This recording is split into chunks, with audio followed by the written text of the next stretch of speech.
Dios que fue trayendo a estos hombres hasta formar este ejército. Bueno, entonces en el capítulo 13, pues como tal, David ya se había consolidado como rey. Entonces vamos a ver, dice así: David propone trasladar el arca a Jerusalén. Eso es algo bueno, como ven. ¿El arca dónde debería de estar? En el pueblo de Dios, entre el pueblo de Dios, ¿verdad? Y no estaba ahí. Entonces, ¿tú crees que era correcto que trasladaran el arca a Jerusalén? ¿Qué dices? ¿Se te hace que sí? ¿Que es una buena idea? ¿Que es una buena tarea? Vamos a empezar a leer en el verso 1. Dice: entonces David tomó consejo con los capitanes de millares y de centenas y con todos los jefes. Notamos aquí que no está hablando de ningún sacerdote. ¿Estamos de acuerdo? El consejo lo tomó entre el ejército, con sus capitanes, con sus jefes. Y en el 2 dice: y dijo David a toda la asamblea de Israel: si les parece bien y si es la voluntad del Señor Dios nuestro, enviaremos a todas las partes por nuestros hermanos que han quedado en las tierras de Israel y por los sacerdotes y levitas que están con ellos en sus ciudades y ejidos, para que se reúnan con nosotros y traigamos el arca de nuestro Dios a nosotros, porque desde el tiempo de Saúl no hemos hecho caso de ella. Y dijo toda la asamblea que se hiciese así, porque la cosa parecía bien a todo el pueblo. ¿Ok? Si te das cuenta, aquí no menciona que en esa asamblea hubiera levitas, hubiera sacerdotes. ¿Ok? Entonces, estamos partiendo de que lo que ellos querían era algo bueno, lo que quería David era algo bueno. ¿El arca dónde debería de estar? En Jerusalén, entre los israelitas. Porque, ¿qué representaba el arca en ese tiempo? La presencia de Dios en el pueblo, ¿no? Entonces, era importante que el arca estuviera ahí. Es decir, la tarea era algo bueno. ¿Ok? ¿Sí? ¿Hasta aquí vamos bien? Va. Luego en el 5 dice: David intenta traer el arca. Entonces David reunió a todo Israel, desde Sior de Egipto hasta la entrada de Hamat, para que trajesen el arca de Dios a Kiriat Jeraim. Y subió David con todo Israel a Baala de Kiriat Jeraim, que está en Judá, para pasar de allí el arca del Señor que mora entre los querubines. Bueno, aquí lo voy a leer completo, dice en el 6. Y subió David con todo Israel a Baala de Kiriat Jearim, que está en Judá, para pasar de allí el arca de Jehová Dios, que mora entre los querubines. ¿Así dice tu Biblia? Que mora entre los querubines. Sobre el cual su nombre es invocado, sobre el arca. Dice en el 7: y llevaron el arca de Dios de la casa de Abinadab en un carro nuevo. Fíjate, primero, llevan el carro de Dios en un carro nuevo. Usa y Ahío guiaban el carro, y David y todo Israel se regocijaban delante de Dios con todas sus fuerzas, con cánticos, arpas, salterios, tamboriles, címbalos y trompetas. ¿Ok? Entonces, ¿te imaginas ese momento tan especial? Llevaban la presencia de Dios, lo que simbolizaba el arca, la presencia de Dios, a Jerusalén. Hicieron un carro nuevo y en ese carro nuevo pusieron el arca y le iban llevando, ¿verdad? ¿Sí es como lo entendemos? Ok. ¿Hasta aquí ves algún pero? ¿Le pondríamos algún pero de que, como que hay algo que ahí no me cuadra? ¿Qué dicen? Bueno, para los que escuchan la grabación, nadie dijo que sí. O sea, todos estamos, digo que no, todos estamos de acuerdo que van bien. ¿Sí? O sea, van bien y fíjate, además están haciendo una fiesta, dice así. Y David, en el 8 dice: y David y todo Israel se regocijaban delante de Dios con todas sus fuerzas, con cánticos, arpas, salterios, tamboriles, címbalos y trompetas. ¿Te imaginas la fiesta que estaban haciendo? Todos estaban regocijando porque iban a regresar la presencia de Dios a Jerusalén. ¿Ok? Vamos bien hasta ahí. Dice en el 9, pero, ¿te das cuenta que cuando hay un pero, como que chafeó la cosa? ¿Qué crees, antes de que sigas leyendo, a qué crees que se debe el pero? O sea, no fue una idea solamente de David. Bueno, la tuvo David, pero la expuso delante de su gente, de sus jefes, ¿no? De los capitanes, delante de una asamblea. ¿Ok? No dijo: yo soy el rey y vamos a hacer esto, sino que esa idea la expuso en la asamblea. ¿Ok? Dijeron que sí, mandaron buscar a todas las personas, hicieron un carro nuevo. Un carro nuevo significa una carreta nueva que nadie la había usado antes, es decir, la habían hecho precisamente o solamente para transportar el arca. ¿Estamos bien? Cuando fueron por el arca y la subieron a esa carreta, iban delante de ellos todo el pueblo, incluyendo David, cantando, regocijándose. Aquí dice con todas sus fuerzas, con cánticos, arpas, salterios, tamboriles, címbalos y trompetas. ¿Sí? Iban con mucho gozo, con mucha alegría, llevando la presencia de Dios hacia Jerusalén. ¿A qué crees que se debe ese pero? ¿Estamos de acuerdo que el pero significa algo malo? ¿O no? Sí, ¿verdad? Cuando dicen, sí, es que es todo, sí, vas muy bien, pero, ¿verdad? O sí, sí, claro que sí, mira qué bueno que te quedes aquí, pero. Entonces dice en el 9, pero cuando llegaron a la era de Kidón, era es un lugar, es como una parcela, como un lugar así. A la era de Kidón, Usa, que es uno de los que, acuérdate, en el 7 dice que Usa, y ahí ellos guiaban el carro, donde iba o la carreta donde iba el arca de Dios. Usa extendió su mano al arca para sostenerla porque los bueyes tropezaban. Acuérdate, no eran caminos tan bonitos, o bueno, diría que como los que hay ahorita, pero imagínate una de las calles típicas aquí de Ticomán, todas llenas de agujeros. ¿Sí has pasado por ahí? Imagínate así. Entonces se estaba moviendo mucho el carro, porque esa carreta, pues, obviamente, a diferencia de los carros de hoy, no tenía suspensión. ¿Ok? ¿Alguna vez te subiste a una avalancha? ¿Sí? ¿Y qué tal? ¿Cómo se sentía? Todo se sentía, ¿verdad? Pues imagínate que así, porque precisamente no tienen suspensión, entonces no hay nada que amortigüe esos movimientos. Entonces, se iba moviendo muy fuerte, entonces, ¿qué hizo Usa? Sostuvo el arca. ¿Estuvo bien o no? ¿O lo hubiera dejado caer? ¿Tú qué dices? Dilo, a fin que no va a haber nombres. Estuvo bien, ¿verdad? Pensaríamos, sí, estuvo bien porque si no se iba a caer y si se cae el arca, ¿qué iba a pasar?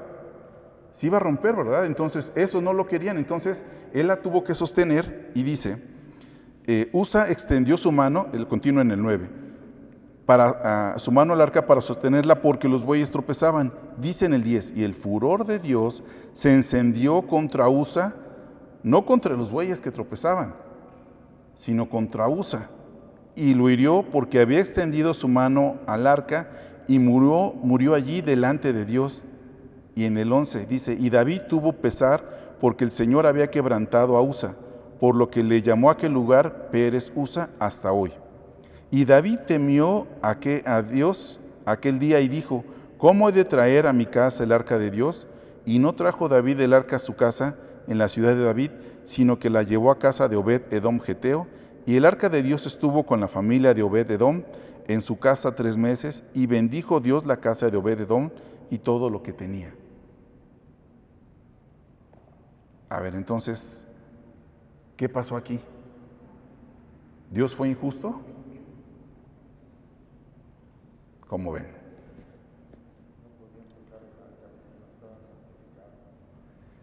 Aunque hubiera estado santificado. Exactamente. David quiso hacer algo bueno y lo hizo con todo su corazón, lo hizo de corazón, ¿verdad? Pero no es suficiente.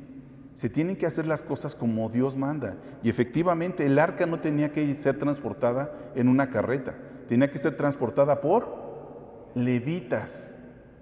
Nada más, no podía ser transportada por cualquiera, tenía que ser transportada por levitas. Y podemos decir, ay Dios, pero ¿cómo quebrantaste a Usa si Usa? Sí, Usa hizo algo bueno y pagó con su vida, pero fue una mala decisión hacerlo de esta forma.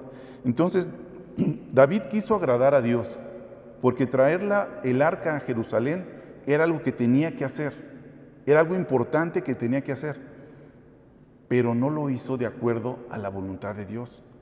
Y eso es algo muy importante porque lo que podemos aprender nosotros de esto es que a veces nosotros queremos hacer las cosas bien, queremos hacer algo bueno, pero lo queremos hacer con nuestras fuerzas, como nosotros creemos que está bien. Y no es así. David iba cantando con todas sus fuerzas, iba contento de que regresara a la presencia de Dios. Acuérdate que el arca de Dios simbolizaba la presencia del Señor. Entonces es algo bueno, pero lo quería alcanzar con sus propios métodos. Y eso no sirve. A veces nosotros queremos obedecer a Dios con nuestros propios recursos, con lo que tenemos a la mano. ¿Y saben qué? No se puede. No se puede. Por más que tengas una buena actitud, tengas un corazón bueno y bondadoso, porque aquí no le podemos reprochar eso a David, ¿no? Ni a sus hombres, iban contentos, iban regocijando, hicieron un carro nuevo. A lo mejor ahorita no se nos hace mucho, pero en ese tiempo, imagínate, cortar madera, hacer ruedas, no era tan sencillo. O sea, estaban dando ellos lo mejor, pero eso no era lo que quería Dios. ¿Qué es lo que quería Dios? Él ya lo había mandado antes, ¿verdad?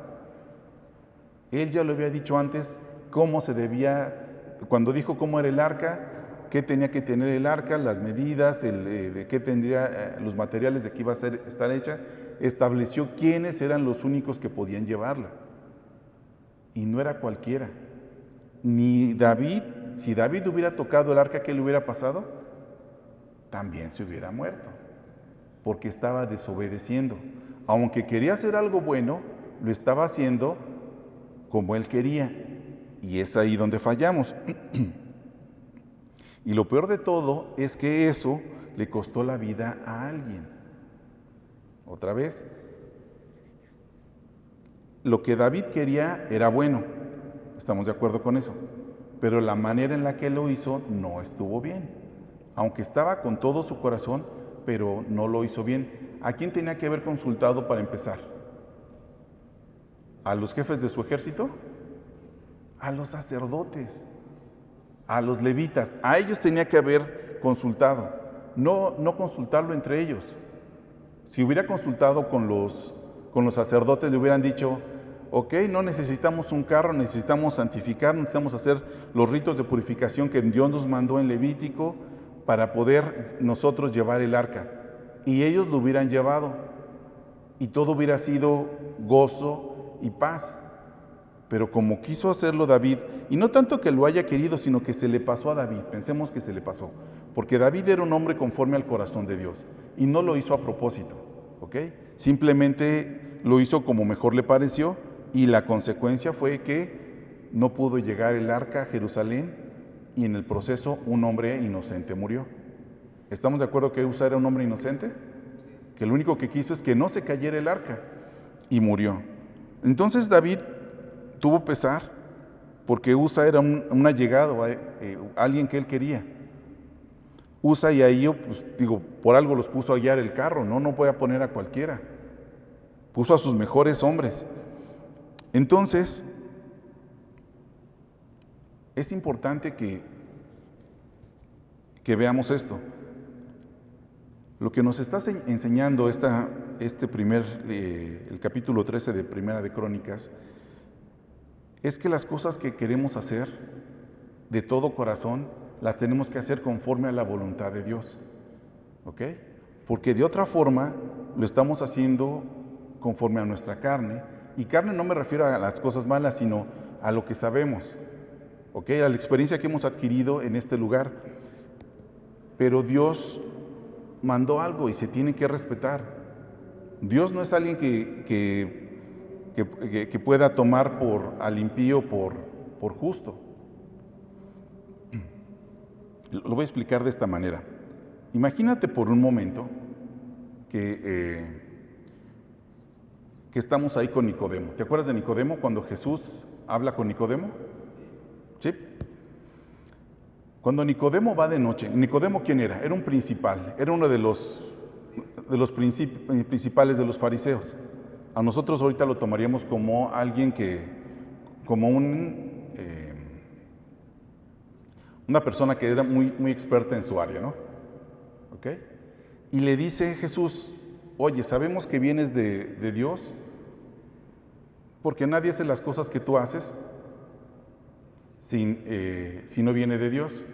Y Jesús le dice, de cierto te digo, es necesario que nazcas de nuevo. nacer de nuevo.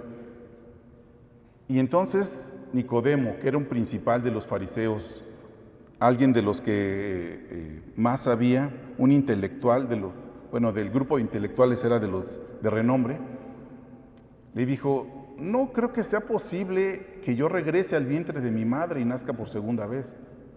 Porque Nicodemo estaba tratando de entender esa verdad. ¿Cómo? Con la experiencia que él tenía. ¿Ok? Pero Jesús le estaba diciendo precisamente eso. ¿Qué sucede cuando un bebé está en el vientre de su madre? ¿Qué es lo que sabe?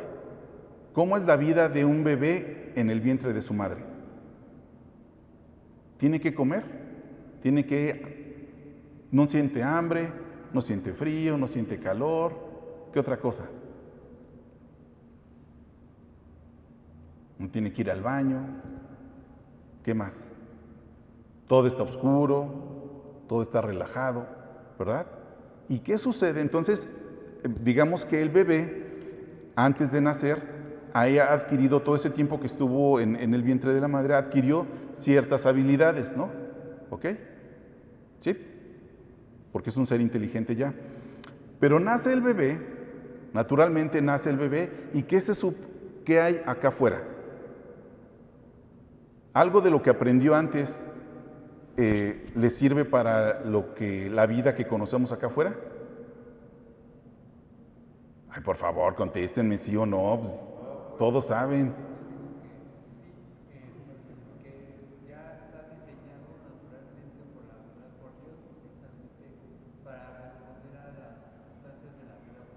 Pero no se ha enfrentado a ellas. O sea, no, sí, claro, o sea, tiene ojos, tiene oídos, tiene boca, tiene nariz, tiene todo, su sistema funciona, pero no se ha enfrentado a vivir afuera. Lo que lo que él lleva experimentado de vida es que no necesita pedir de comer porque no ha experimentado hambre, no ha experimentado frío ni calor, ¿ok? No ha experimentado nada de eso.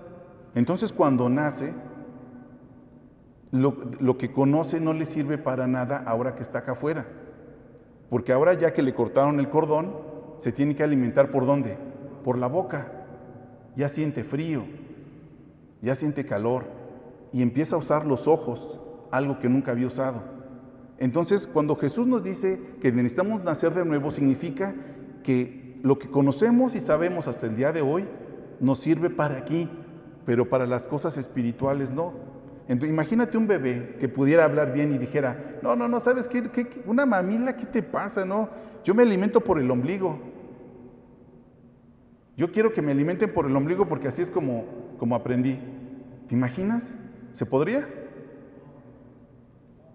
No, es que yo quiero que todo esté oscuro otra vez. ¿Se podría? No. Entonces, precisamente, con este ejemplo tan simple, Jesús nos está enseñando que lo que aprendimos aquí nos sirve para aquí, nos sirve para vivir aquí, pero para la vida espiritual que Él nos está diciendo, que Él nos está hablando, no nos sirve. Y a veces es lo que hacemos, bueno, no a veces, continuamente es lo que hacemos. Cuando Dios nos dice: ¿sabes qué? Lo que nos dice normalmente cuando empezamos a ser cristianos, tienes que leer la Biblia todos los días. ¿A quién le nace leer la Biblia todos los días? Así que diga: ay, sí, es como prender la tele. ¿A quién le gusta prender la tele o estar viendo la tele? ¿A quién lo tienen que mandar? Oh, y ahora te tienes que ir a ver la tele. ¿No has visto la tele en este día? Ándale. ¿A quién le tienen que decir eso? A nadie. Oye, a ver, prende tu celular. ¿No has visto tu celular en todo el día? Órale, ponte a verlo. ¿A quién le tienen que decir eso? A nadie. Pero ¿por qué la Biblia es algo que no nos gusta hacer?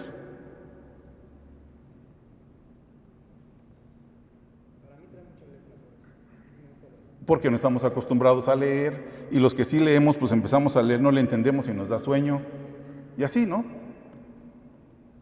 ¿Y cuál es la solución? Cuando hay algo que quieres hacer, necesitas hacer, pero no te gusta, ¿cuál es la solución? Hazlo periódicamente, ¿verdad? Disciplínate para que lo hagas normalmente. Exactamente, crear un hábito. Y creemos que creando un hábito de lectura de la Biblia ya estamos cumpliendo. ¿Y saben qué? No. porque estoy leyendo la Biblia porque quiero ser cristiano, estoy leyendo la Biblia para que me vaya bien, porque me da miedo irme al infierno, no para conocer de Dios. Y estamos ocupando métodos humanos para poder desarrollar una habilidad. Y eso nos sirve aquí, por ejemplo, si quieres, no sé, aprender a jugar fútbol, ¿qué tienes que hacer? Practicar, ¿verdad? Comprarte un balón y practicar de manera ordenada, ¿no? De manera organizada, hacer una práctica todos los días. ¿Y eso a qué te va a llevar? Experiencia, ¿verdad? Para lo que quieras hacer, lo que quieras aprender, así es como humanamente le hacemos. Tenemos que practicar y practicar y practicar. Inclusive tenemos un dicho, ¿verdad? Que la práctica hace al maestro. ¿Ok? Pero ¿sabes una cosa? La práctica no hace al cristiano. El único que puede hacer cristiano a un hombre es Dios, su Espíritu Santo, que transforma nuestro corazón. De otra forma, estamos regándola así como David. Y pensamos que estar orando, que estar ayunando, que estar leyendo la Biblia me está haciendo cristiano, y no. Solamente estoy adquiriendo hábitos, pero esos hábitos no me transforman. El único que me puede transformar es Dios. ¿Ok? Entonces, cuando yo empiezo a vivir de esta forma, tratando de entender o de vivir las cosas espirituales con las cosas materiales, pienso que ya como llevo 10 años o 20 años leyendo la Biblia o orando, ya soy más cristiano que los demás, que alguien que tiene 1 año o 2. Y no. ¿Qué sucede cuando vienen las pruebas? Fallamos, ¿por qué? Imagínate, yo todos los días leo mi Biblia, pensemos en mi caso, ¿no? Hasta es el pastor, ¿no? Imagínate, lee su Biblia, ora, no. ¿Cuántos de ustedes piensan que yo estoy más cerca de Dios que ustedes? Les da pena decirlo, pero lo han pensado. La realidad es que no, pero imagínate que yo, que leo mi Biblia, que sirvo a Dios, que todo eso, y un día voy caminando contento y me asaltan. ¿Qué pasa? ¿Qué voy a decir? Es que hoy no oré. Es que debe haber pecado en mi vida. Es que no serví como debería servir. Son cosas que pensamos naturalmente porque creemos que como yo estoy haciendo cosas, esas cosas tienen consecuencias. Y como son cosas buenas, mi consecuencia debe de ser buena, ¿no? Porque así nos educaron. ¿Cómo te hicieron un buen hijo? ¿Cómo te quitaron lo berrinchudo de tus papás o lo envidioso? Golpes, ¿verdad? Con un sistema de castigos y premios. Entonces creemos que Dios es igual, que Dios nos da premios y nos da castigos para que seamos hijos de Dios, y no es así. Entonces, como yo estoy viendo las cosas así, como yo le voy a decir, Dios, ¿por qué permitiste que me asaltaran? ¿Por qué permitiste que me golpearan si yo soy hijo tuyo? Si yo sirvo los domingos, sirvo los sábados, sirvo los miércoles, vengo a todas las reuniones, dirijo la alabanza los miércoles, oro todos los días, pago mis diezmos. ¿Por qué me asaltaron? Entonces ahí yo estoy pensando que ¿quién falló? Dios. Aquí, como vemos, David, ¿quién pensó que falló? Dios. ¿Por qué mató a Usa? No se le esperaba. Entonces, cuando nosotros utilizamos lo que hemos aprendido aquí, y fíjense, no estoy diciendo que lo que sabemos está mal, estoy diciendo que lo que sabemos nos sirve para aquí, para vivir en este mundo. Pero la vida que Dios nos está diciendo, tenemos que nacer de nuevo. Y así como alguien que nace no tiene idea de qué es lo que le va a esperar, tiene que ir aprendiendo, ¿verdad? No, como les dije, no, el bebé no va a estar, no, ¿cómo que me das una cuchara? No, ¿cómo que tengo que comer así? No, yo me alimento por el ombligo. ¿Cómo que ya hice popó? No, pues esto no pasaba antes. Yo quiero vivir como antes. Y eso, mis hermanos, es lo que nos hace que estemos dando vueltas.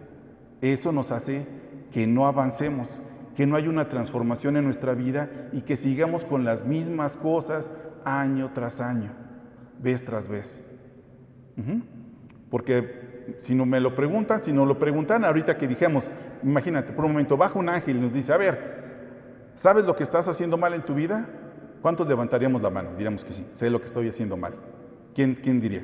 ¿O a alguno de ustedes como que le queda duda de qué es lo que está haciendo mal? No, ¿verdad? Pero ¿por qué no lo dejamos de hacer? Porque es parte de nuestra naturaleza. Y esa parte de nuestra naturaleza no va a cambiar por más hábitos que adquiramos, por más tiempo que oremos, por más tiempo que ayunemos, por más tiempo que leamos nuestra Biblia. Son hábitos y los hábitos no transforman nuestra vida.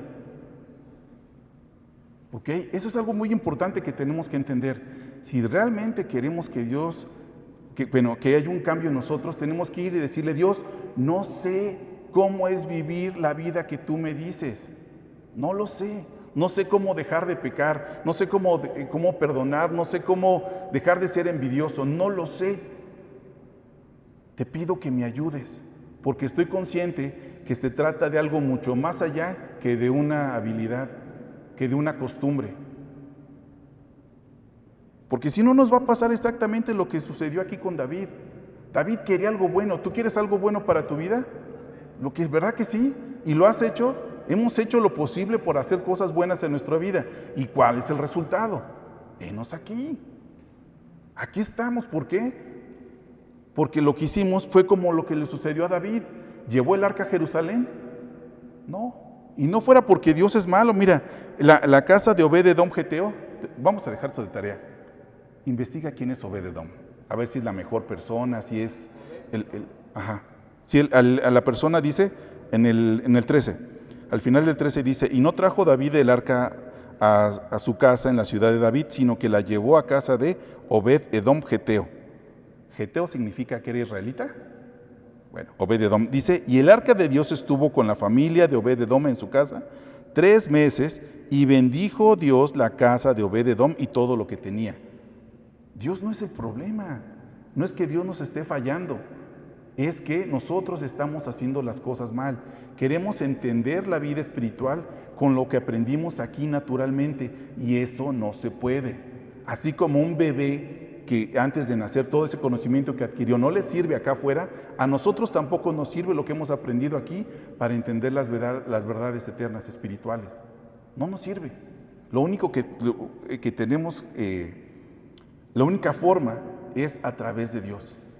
A través de decirle, Jesús, aquí estoy. No sé qué significa ser santo. No sé qué significa ser hijo de Dios.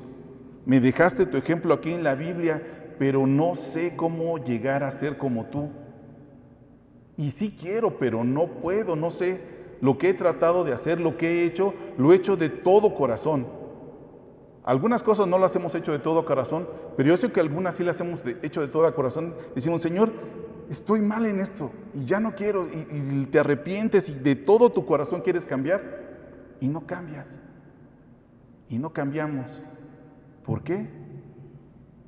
Porque no es algo que yo pueda hacer, no es algo que yo pueda adquirir o que yo pueda cambiar. Necesito de Él. Así como un bebé necesita de su mamá y de su papá que le vayan enseñando, ¿verdad?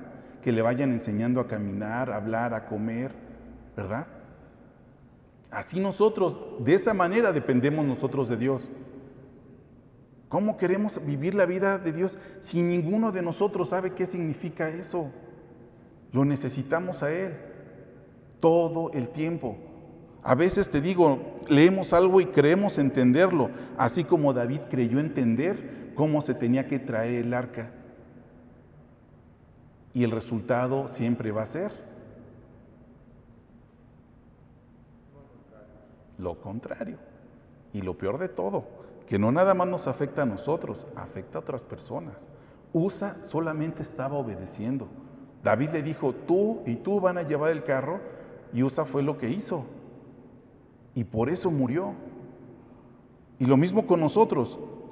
¿Cuántas personas hemos afectado por tratar de vivir una vida buena, una vida cristiana? Seguimos siendo las mismas personas, mis hermanos. Nos sigue gustando lo mismo, seguimos hablando igual. A lo mejor somos hipocritones y no hablamos así enfrente de todos y decimos pastor y decimos hermano, pero tú sabes cómo hablas o no. Cuando alguien se te atraviesa, cuando alguien te gana el lugar, a lo mejor dices, ay Dios, que Dios te bendiga, o mi hermano, pero por dentro, ¿qué dijiste? ¿Dijiste eso? No, y eso nos pasa a todos, o sea, no los estoy juzgando, no estoy diciendo, ay, ustedes son malos, no, a todos nos pasa, mientras no seamos transformados, mientras no dejemos que Dios nos transforme, así vamos a vivir. Y no sé ustedes, pero yo ya me aburrí de esto, de estar tratando y tratando, porque imagínate cuánto esfuerzo le representó a David y todo el pueblo ir regocijándose. Fue un esfuerzo. ¿Y de qué le sirvió? De nada. Porque no hicieron las cosas como Dios las pidió. Porque hicieron las cosas de acuerdo a lo que ellos creían que estaba bien, de la forma que creían que estaban honrando a Dios. ¿Y esa era la forma correcta? No. Igual en nuestra vida, queremos que nuestra vida sea buena, queremos mejorar, queremos cambiar malos hábitos, pecados, vicios. ¿Pero por qué no lo hemos logrado? Porque lo hemos hecho en nuestras fuerzas. Vez tras vez, con la mejor intención, con toda nuestra mejor intención, con todas nuestras fuerzas lo hemos tratado de hacer y no lo hemos logrado porque queremos hacer un cambio, pero nosotros no estamos aptos para hacerlo. Necesitamos que Dios nos transforme. Necesitamos decirle, Dios, aquí estoy. Cámbiame. Así como un bebé que depende completamente de su papá y de su mamá, así nosotros dependemos de Dios.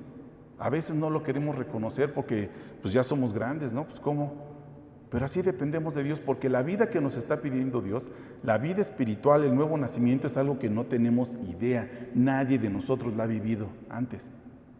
Así como un bebé no ha vivido nada, no sabe nada de lo que le espera después de nacer.